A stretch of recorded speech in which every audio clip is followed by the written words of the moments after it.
अस्सलामुअलैकुम। Welcome back to my channel English language lens. आज हमारा टॉपिक सब्जेक्ट वर्ब एग्रीमेंट है। इस वीडियो में मैं पूरी कोशिश करूंगी कि बेसिक टू एडवांस्ड सारे रूल्स मैं आपको बताऊं इस टॉपिक के हवाले से। इसके साथ साथ मैं कुछ रियल लाइफ एग्जांपल्स देकर, कुछ एक्सरसाइजेज आपको देकर और कुछ कॉमन एरर्स बताकर सब्जेक्ट वर्ब एग्रीमेंट जैसे कंफ्यूजिंग टॉपिक को आसान बनाकर आपको समझाने की कोशिश करूंगी। तो यहाँ पर मैं सबसे पहले आपको ये बताना चाहूंगी कि सब्जेक्ट वर्ब एग्रीमेंट कहते किसको हैं। इसका मतलब ये होता है कि किसी भी सेंटेंस के अंदर सब्जेक्ट और वर्ब आपस में मैच हो रहे हों, इन नंबर भी और इन पर्सन भी। इसका मतलब ये है कि जहां पर हमारा सब्जेक्ट सिंगुलर होगा वहां पर हमने वर्ब भी सिंगुलर ही लगाना है, और जहां पर हमारा वर्ब प्लूरल होगा वहां पर हमने वर्ब भी प्लूरल ही लगाना है। यहाँ पर मैं इन दोनों बातों को आपको अलग अलग करके समझाती हूँ ताकि ये आपको अच्छी तरह से समझ में आ जाए कि जहां पर हमारा सब्जेक्ट सिंगुलर होगा वहां पे हमने वर्ब भी सिंगुलर ही लगाना है। मिसाल के तौर पर आपको यहाँ पर एक सेंटेंस नजर आ रहा है, द बॉय प्लेज बास्केटबॉल। अब पहले ये समझ लीजिए, जो भी काम को कर रहा होता है वो सब्जेक्ट कहलाता है किसी भी सेंटेंस के अंदर, और वर्ब कहते हैं किसी भी काम को। सोना, उठना, बैठना, खाना, पीना, दुनिया का हर काम वर्ब कहलाता है। और subject I, we, you, they, he, she, it कुछ भी हो सकता है, कोई भी नाम हो सकता है। बस आप इतना समझ लीजिए कि किसी भी सेंटेंस के अंदर जो भी काम को कर रहा है वही सब्जेक्ट है, और जो काम हो रहा है वो काम कहलाता है वर्ब।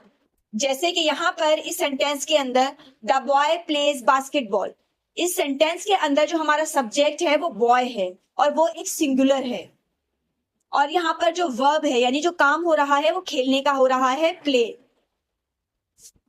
लेकिन जैसे कि मैंने आपको बताया कि सब्जेक्ट और वर्ब का आपस में मैच होना बहुत जरूरी है, इन नंबर भी और इन पर्सन भी। तो यहाँ पर क्योंकि बॉय हमारा सिंगुलर है तो हमें वर्ब भी सिंगुलर फॉर्म में ही लगाना है, इसीलिए हमने यहाँ पर प्ले की जगह प्लेस का इस्तेमाल किया है।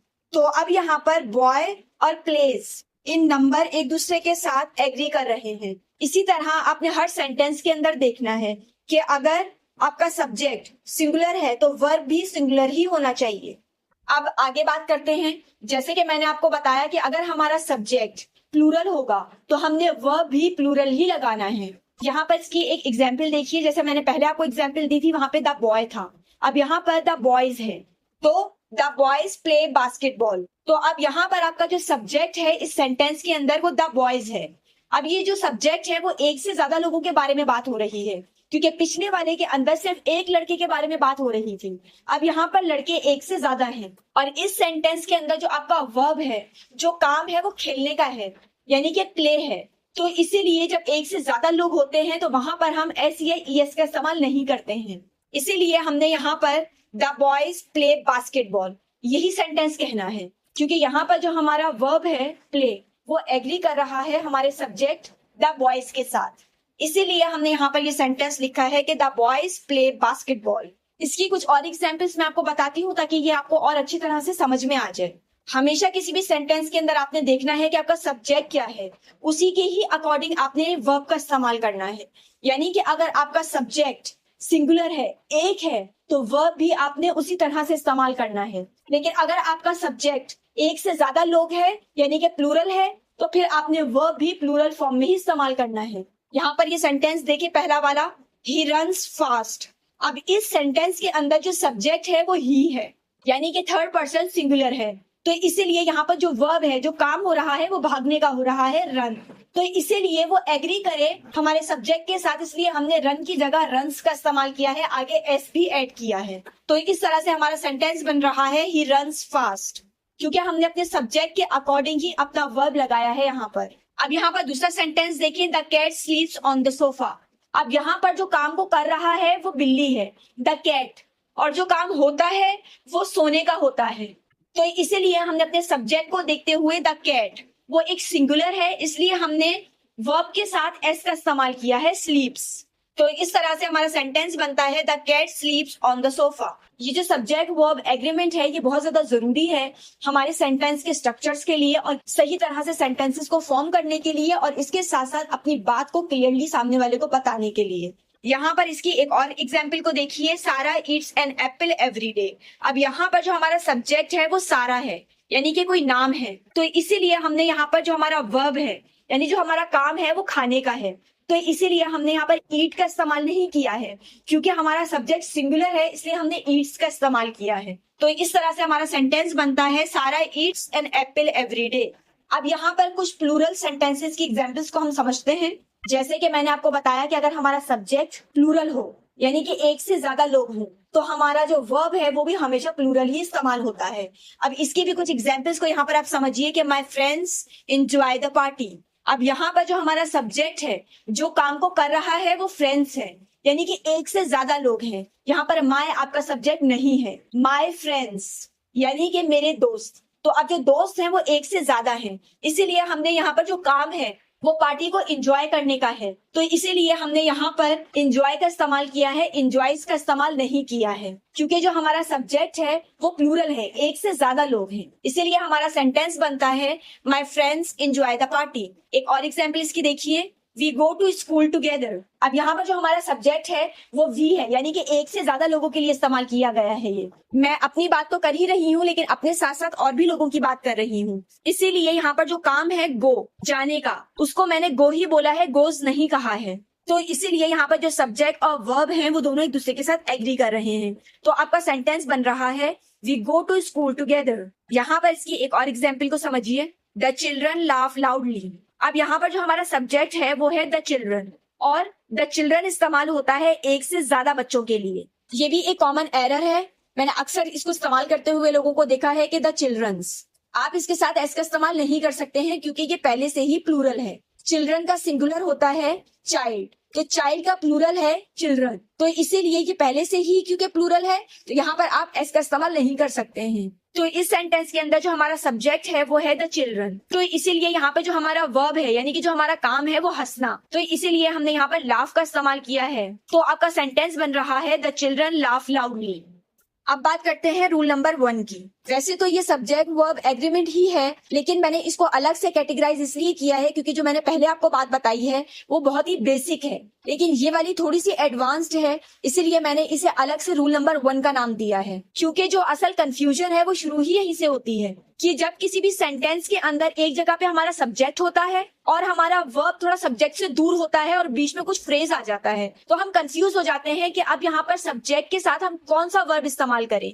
यानी कि फिर हम एग्री नहीं करवा पाते हैं सब्जेक्ट और वर्ब को आपस में, इन नंबर भी और इन पर्सन भी, और बजाय मेन सब्जेक्ट को देखने के हम नाउन और प्रोनाउन की वजह से कंफ्यूज हो जाते हैं और हम सेंटेंस के अंदर नाउन और प्रोनाउन को देखते हुए वर्ब का इस्तेमाल कर देते हैं, जो कि बिल्कुल गलत हो जाता है। यहाँ पर इसको एक एग्जाम्पल के जरिए आप समझिए। यहाँ पर आपको एक सेंटेंस नजर आ रहा है, one of the gifts is open. अब इस सेंटेंस को गौर से देखिए, यहाँ पर जो हमारा सब्जेक्ट है वो एक फ्रेज है, वन ऑफ द गिफ्ट्स, यानी कि जो बहुत सारे तोहफे हैं उनमें से किसी एक तोहफे के बारे में बात हो रही है। इस सेंटेंस के अंदर हमारे पास कोई भी वर्ब नहीं है जो कि अपनी एक्टिव फॉर्म में हो, यानी कि यहाँ पर कोई भी ऐसा वर्ब नहीं है जो सेंटेंस के अंदर किसी भी काम को दिखा रहा हो, बल्कि हमारे पास यहाँ पर लिंकिंग वर्ब है जो कि इज है, और ये लिंक कर रहा है इस phrase one of the gifts को एडजेक्टिव के साथ। इस सेंटेंस में जो एडजेक्टिव है वो ओपन है, तो यहाँ पर आपने कंफ्यूज नहीं होना है इस सेंटेंस को देख करके। यहाँ पर जो सब्जेक्ट है वो गिफ्ट्स है, गिफ्ट्स यहाँ पर सब्जेक्ट नहीं है बल्कि वन, वो है हमारा सब्जेक्ट।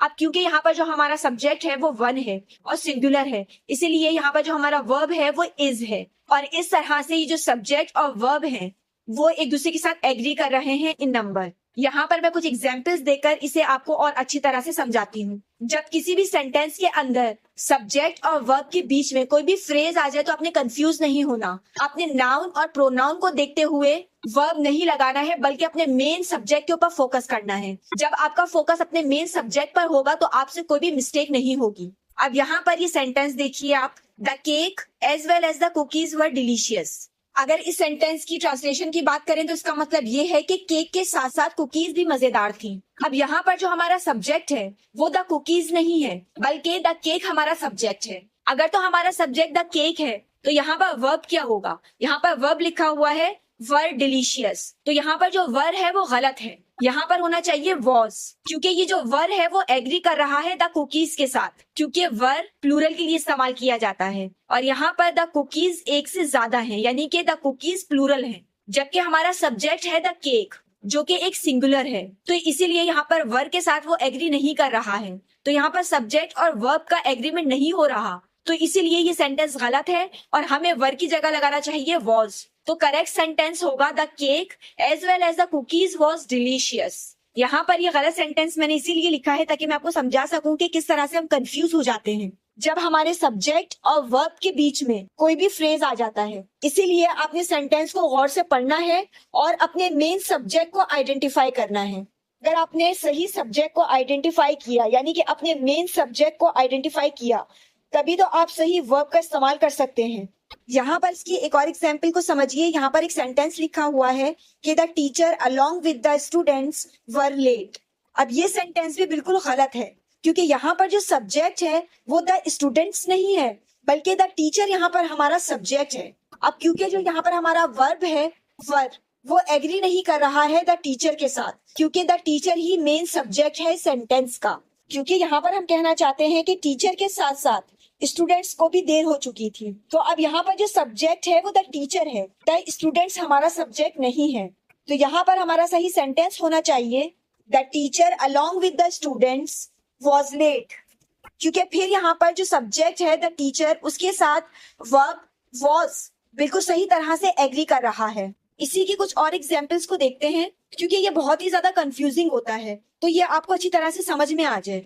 यहाँ पर एक सेंटेंस लिखा हुआ है the bouquet of roses smells wonderful. अब यहाँ पर ये सेंटेंस बिल्कुल करेक्ट है कि यहाँ पर जो हमारा मेन सब्जेक्ट है वो बुके है और वो एक सिंगुलर है, और यहाँ पर जो वर्ब है वो स्मेल है, इसीलिए यहाँ पर स्मेल्स का इस्तेमाल हुआ है।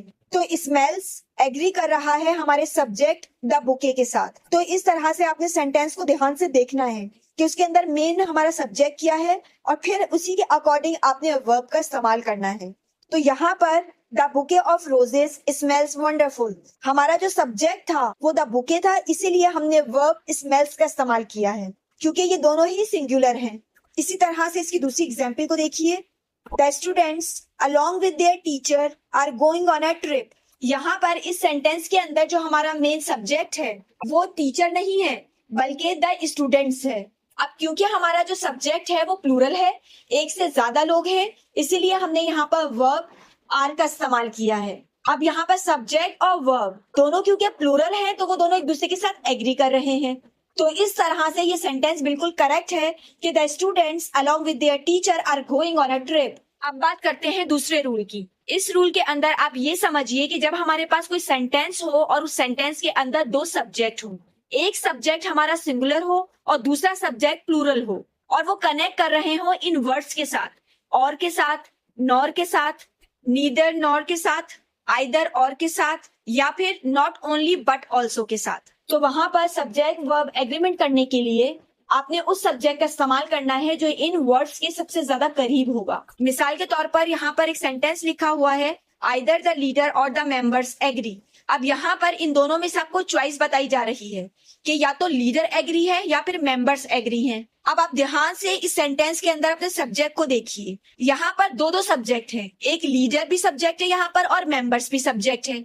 अब आपको कैसे पता चलेगा कि अपने लीडर को देखते हुए वर्ब का इस्तेमाल करना है या फिर मेंबर्स को देखते हुए आपने वर्ब का इस्तेमाल करना है? तो ये बहुत ही आसान है। जैसे कि मैंने आपको बताया है कि जब ये वर्ड्स कनेक्ट कर रहे हो आपके सब्जेक्ट के साथ, तो जो भी सब्जेक्ट इसके सबसे ज्यादा क्लोज होगा आपने उसके अकॉर्डिंग ही अपने वर्ब का इस्तेमाल करना है। तो यहाँ पर जो हमारा सब्जेक्ट द मेंबर्स है वो ज्यादा क्लोज है और के, तो इसीलिए यहाँ पर इस सेंटेंस के अंदर हमारा जो मेन सब्जेक्ट है वो द मेंबर्स है। लीडर हमारा मेन सब्जेक्ट नहीं है, सब्जेक्ट जरूर है लेकिन मेन सब्जेक्ट नहीं कहेंगे हम उसको, क्योंकि हमारे और के क्लोज द मेंबर्स हैं। तो इसीलिए हमने यहाँ पर वर्ब एग्री का इस्तेमाल किया है, एग्रीज का इस्तेमाल नहीं किया है, क्योंकि जो हमारा सब्जेक्ट है द मेंबर्स वो प्लूरल है, एक से ज्यादा के बारे में बात हो रही है, इसीलिए यहाँ पर हमने एग्री का इस्तेमाल किया है, एग्रीज का इस्तेमाल नहीं किया है। इसी की कुछ और एग्जाम्पल्स देकर मैं इसे आपको और अच्छी तरह से समझाती हूँ। यहाँ पर सेंटेंस को देखिए आप, द बुक्स और the magazines are on the table, यानी कि किताब या रिसाले मेज पर हैं। अब किताब एक है और रिसाले एक से ज्यादा हैं। यहाँ पर इस सेंटेंस को भी अगर आप गौर से देखें तो यहाँ पर भी दो सब्जेक्ट हैं, द बुक भी है और द मैगजीन्स भी हैं। लेकिन जैसे कि मैंने आपको बताया कि और ये वर्ड जो है वो करीब किसके है, द मैगजीन्स के करीब है। जिसके करीब होंगे ये वर्ड्स जिसके अंदर और भी शामिल है, उस सब्जेक्ट को देखते हुए आपने वर्ब का इस्तेमाल करना है। तो यहाँ पर क्योंकि हमारा मेन सब्जेक्ट द मैगजीन्स है क्योंकि वो और के करीब है, इसीलिए यहाँ पर हमने वर्ब आर का इस्तेमाल किया है, इसका इस्तेमाल नहीं किया है कि द बुक और the magazines are on the table. ये नहीं कह सकते हैं कि द बुक और the magazines is on the table, ये गलत हो जाएगा। इसी की एक और एग्जाम्पल को आप देखिए, neither the manager nor the employees were available, यानी कि ना ही मैनेजर अवेलेबल था ना ही एम्प्लॉयज अवेलेबल थे। अब इस सेंटेंस के अंदर आपके पास दो सब्जेक्ट है, एक द मैनेजर और दूसरा द एम्प्लॉयज। जैसे कि मैंने आपको बताया कि जब एक सिंगुलर हो और एक प्लूरल हो तो आपने इन वर्ड्स को देखना है। यहाँ पे जैसे ये वर्ड है नॉर, ये ज्यादा करीब है द एम्प्लॉयज के, तो इसीलिए यहाँ पे जो हमारा वर्ब है वो भी हमने प्लूरल ही इस्तेमाल करना है, यानी कि वर्ब।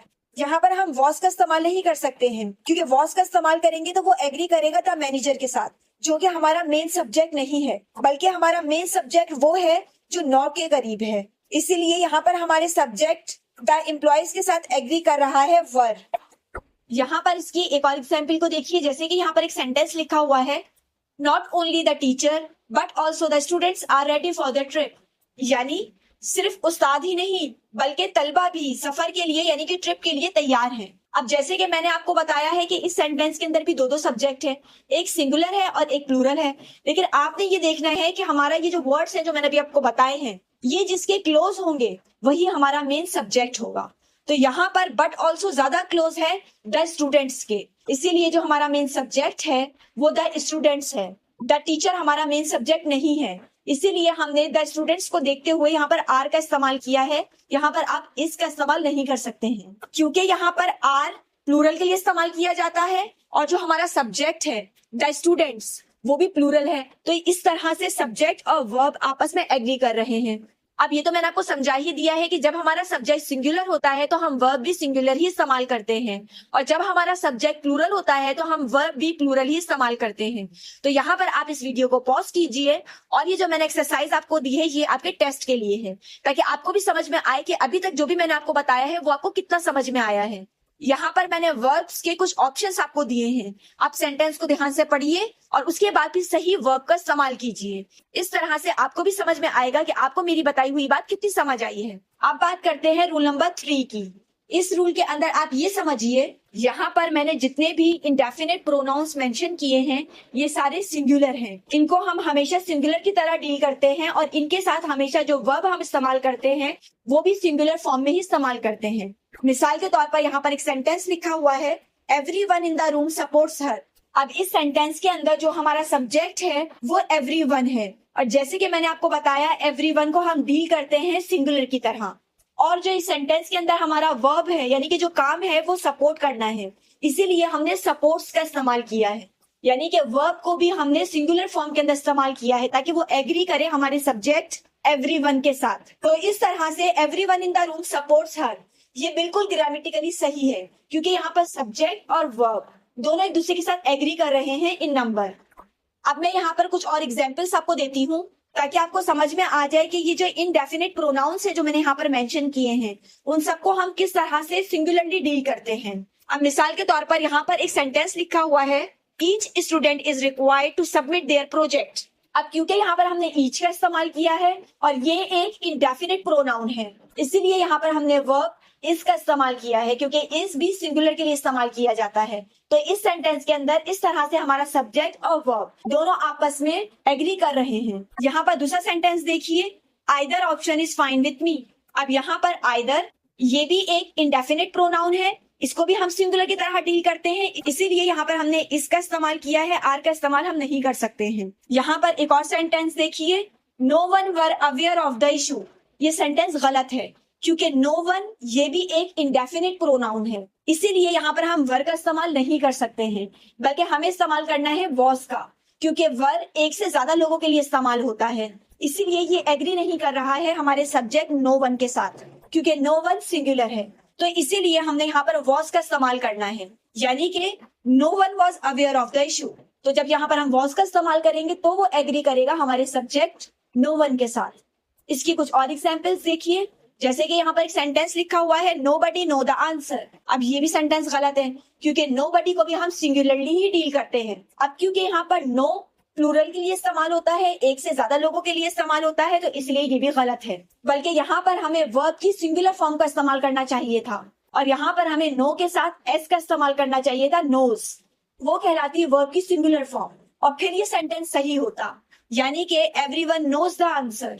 इसी की दूसरी एग्जाम्पल को देखिए, somebody has to make the decision। अब यहाँ पर भी क्योंकि हमारा सब्जेक्ट somebody है और वो सिंगुलर है, तो यहाँ पर हमने जो हमारा वर्ब है हैज, उसका इस्तेमाल किया है। यहाँ पर हम हैव का इस्तेमाल नहीं कर सकते हैं, क्योंकि हैव का इस्तेमाल हम प्लूरल्स के लिए करते हैं, एक से ज्यादा के लिए करते हैं, जबकि somebody को हम सिंगुलर की तरह डील करते हैं। इसलिए यहाँ पर हमने हमारा वर्ब हैज इस्तेमाल किया है। तो इस तरह से सब्जेक्ट और वर्ब दोनों यहाँ पर एग्री कर रहे हैं। यहाँ पर इसकी एक और एग्जाम्पल को देख लीजिए, each one was given a gift, यानी कि हर एक को तोहफा दिया गया। तो यहाँ पर भी जो ईच वन है, इसको हम डील करते हैं सिंगुलर की तरह, इसीलिए यहाँ पर हमने वॉज का इस्तेमाल किया है, क्योंकि वॉज भी सिंगुलर के लिए इस्तेमाल होता है। यहाँ पर हम वर का इस्तेमाल नहीं कर सकते हैं, यानी हम ये नहीं कह सकते हैं कि each one were given a gift, वो फिर गलत हो जाएगा। अभी क्योंकि यहाँ पर वॉज सिंगुलर है और हमारा जो सब्जेक्ट है ईच वन, वो भी सिंगुलर की तरह डील किया जाता है, इसीलिए यहाँ पर सब्जेक्ट और वर्ब दोनों एक दूसरे के साथ एग्री कर रहे हैं। तो बस आपने इतना याद रखना है कि ये जितने भी इंडेफिनिट प्रोनाउंस मैंने मेंशन किए हैं, उन सबको हम सिंगुलरली ही डील करते हैं, इसीलिए हम इनके साथ वर्ब हमेशा सिंगुलर ही लगाते हैं। अब बात करते हैं रूल नंबर 4 की। यहाँ पर मैंने कुछ इंडेफिनिट प्रोनाउंस मेंशन किए हैं। ये सारे इंडेफिनिट प्रोनाउंस हैं जो कि प्लूरल हैं, और इनके साथ हमेशा वर्ब की प्लूरल फॉर्म का ही इस्तेमाल होता है। मिसाल के तौर पर यहाँ पर एक सेंटेंस लिखा है, both agree to the conditions. अब यहाँ पर क्योंकि इस सेंटेंस के अंदर जो हमारा सब्जेक्ट है वो बोथ है, और इसे हम डील करते हैं क्योंकि प्लूरल की तरह, तो इसीलिए यहाँ पर हमने सब्जेक्ट का इस्तेमाल किया है एग्री, एग्रीज का इस्तेमाल नहीं किया है, क्योंकि अगर यहाँ पर हम एस को ऐड करते तो वो हम सिंगुलर के लिए इस्तेमाल करते हैं। यहाँ पर बोथ क्योंकि हमारा प्लूरल है, इसीलिए यहाँ पर हमने वर्ब एग्री का इस्तेमाल किया है जो कि प्लूरल है। इस तरह से सब्जेक्ट और वर्ब दोनों आपस में एग्री कर रहे हैं। तो यहाँ पर इनकी भी कुछ एग्जाम्पल्स को देख लेते हैं ताकि ये आपको और अच्छी तरह से समझ में आ जाए।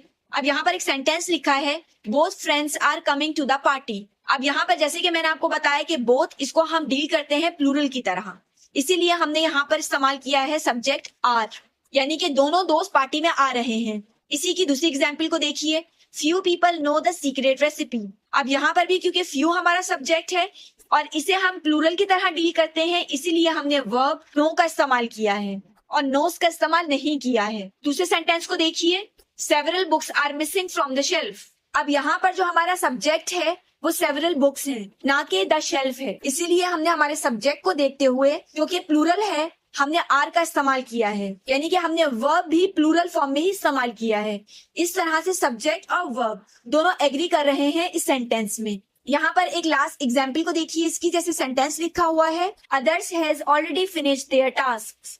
अब ये सेंटेंस गलत है, क्योंकि यहाँ पर जैसे मैंने बताया अदर्स को हम डील करते हैं प्लूरल की तरह। यहाँ पर जो हमारा वर्ब है वो हमने हैज लगा दिया है, जिसे हम इस्तेमाल करते हैं सिंगुलर के लिए। तो अब यहाँ पर सब्जेक्ट और वर्ब दोनों एक दूसरे के साथ बिल्कुल भी एग्री नहीं कर रहे हैं और ये ग्रामेटिकली रॉन्ग है, इसीलिए हमें यहाँ पर हैव का इस्तेमाल करना चाहिए और इस सेंटेंस को कहना चाहिए, others have already finished their tasks. जब हम हैव का इस्तेमाल करेंगे तो सब्जेक्ट और वर्ब दोनों एक दूसरे के साथ एग्री करेंगे और सेंटेंस हमारा करेक्ट हो जाएगा। बस आप इतना याद रखिए कि ये जो मैंने इंडेफिनिट प्रोनाउंस मेंशन किए हैं, इन्हें हम हमेशा प्लूरल की तरह डील करते हैं, तो इसीलिए हम इनके साथ वर्ब भी प्लूरल ही लगाते हैं। तो यहाँ पर एक बार फिर आप वीडियो को पॉज कीजिए, क्योंकि ये एक्सरसाइज मैंने आपके लिए बनाई है। यहाँ पर आप खुद को टेस्ट कीजिए ताकि आपको पता चले कि आपको मेरी बात कितनी समझ में आ रही है। यहाँ पर मैंने आपको वर्ब्स के कुछ ऑप्शंस दिए हैं, आप सेंटेंस को ध्यान से पढ़िए और फिर डिसाइड कीजिए कि सब्जेक्ट के अकॉर्डिंग यहाँ पर आपने कौन सा वर्ब इस्तेमाल करना है। अब हम बात करते हैं रूल नंबर 5 की। यहाँ पर मैंने कुछ नाउन्स मेंशन किए हैं, इन सारे नाउन्स को हम सिंगुलर की तरह डील करते हैं, हालांकि इन सबके एंड में एस आ रहा है और ये दिखने में प्लूरल ही लगते हैं, लेकिन फिर भी हम इन्हें सिंगुलर की तरह डील करते हैं और इनके साथ हमेशा वर्ब भी हम सिंगुलर ही लगाते हैं, क्योंकि ये नाउन्स रेफर करते हैं कॉन्सेप्ट्स को, डिसिप्लिन्स को और कलेक्टिव आइडियाज को, इसीलिए हम इन्हें प्लूरल की तरह डील नहीं करते हैं बल्कि सिंगुलर की तरह डील करते हैं। इसीलिए हमेशा इनके साथ सिंगुलर वर्ब की जरूरत होती है। अब मिसाल के तौर पर यहाँ पर एक सेंटेंस लिखा हुआ है, mathematics is a hard subject for many. अब क्योंकि मैथमेटिक्स एक डिसिप्लिन है, ये एक फील्ड ऑफ स्टडी है, इसीलिए हम इसे हमेशा सिंगुलर की तरह डील करते हैं और इसके साथ हमेशा वर्ब भी सिंगुलर ही इस्तेमाल करते हैं। अब यहाँ पर इस सेंटेंस के अंदर मैथमेटिक्स रेफर कर रहा है एक सब्जेक्ट को और इस सेंटेंस के अंदर हमारे पास कोई एक्शन वर्ब नहीं है, जो कि किसी काम को शो कर रहा हो, बल्कि यहाँ पर हमारे पास लिंकिंग वर्ब है। तो इसीलिए यहाँ पर हमने इस का इस्तेमाल किया है, आर का इस्तेमाल नहीं किया है, क्योंकि मैथमेटिक्स को जैसे मैंने बताया कि हम सिंगुलर की तरह डील करते हैं, इसीलिए हमने जो हमारा लिंकिंग वर्ब है वो भी सिंगुलर ही इस्तेमाल किया है, जो कि स्टेट ऑफ बीइंग को बता रहा है, यानी कि जो सब्जेक्ट है वो कैसा है।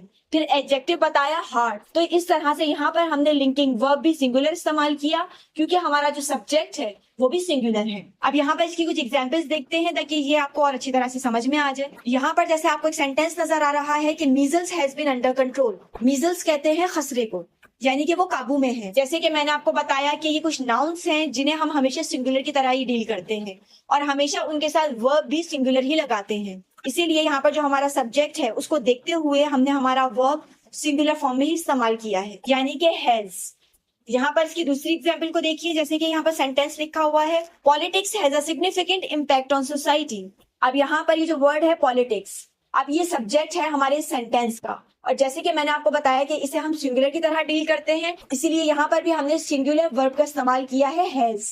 हैव का इस्तेमाल नहीं कर सकते हैं यहाँ पर। यहाँ पर एक और सेंटेंस को देखिए, $10 इज इनफ फॉर लंच। अब यहाँ पर आप ये नहीं कह सकते हैं कि $10 आर इनफ फॉर लंच। अब यहाँ पर आप आर नहीं लगा सकते हैं, क्योंकि हम डॉलर्स को हमेशा सिंगुलर की तरह डील करते हैं, इसीलिए उसके साथ वर्ब भी हमेशा सिंगुलर ही इस्तेमाल करते हैं। अब क्योंकि इस सेंटेंस के अंदर $10 हमारा सब्जेक्ट है, इसीलिए हमने वर्ब इस का इस्तेमाल किया है। यहाँ पर आर का इस्तेमाल नहीं कर सकते हैं हम। यहाँ पर एक और एग्जाम्पल को देखिए, जैसे कि यहाँ पर एक सेंटेंस लिखा हुआ है the news is quite surprising, यानी कि खबर काफी हैरान कुन है। इस सेंटेंस के अंदर क्योंकि हमारा सब्जेक्ट द न्यूज है, इसीलिए हमने वर्ब भी सिंगुलर ही इस्तेमाल किया है इज। न्यूज को कभी भी हम प्लूरल की तरह डील नहीं करते हैं, बल्कि इसे हम हमेशा सिंगुलर की तरह डील करते हैं और इसके साथ वर्ब भी हमेशा हम सिंगुलर ही इस्तेमाल करते हैं। तो इस तरह से सब्जेक्ट और वर्ब दोनों एग्री कर रहे हैं इन सारे सेंटेंसेस के अंदर।